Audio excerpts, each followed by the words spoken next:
Magandang umaga, Pilipinas. Live mula sa Pag-asa Weather and Flood Forecasting Center, narito ang latest sa ating panahon. Good news mga kababayan, humina na sa pagiging low pressure area itong si Bagyong Amang. Dahil dito, inalis na ng Pag-asa ang lahat ng public storm warning signal sa ating bansa. Ayon kay Pag-asa Weather Forecaster Glyza Esculiar, inaasahan po itong malulusaw within 24 hours.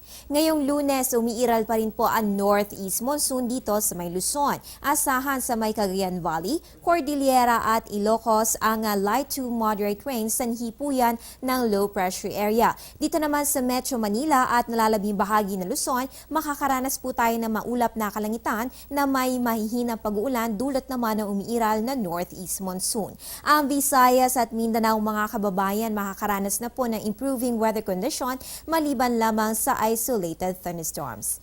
Samantala, nakataas pa rin ang gale warning sa seaboards na northern at central Luzon at eastern seaboards na southern Luzon. Ayon sa Pag-asa, maaaring umabot sa 3.4 to 4.5 meters ang taas ng mga alon. Delikado po ang maglayag sa mga nabanggit na baybayin dahil sa malakas na hangin at maalong kondisyon ng karagatan.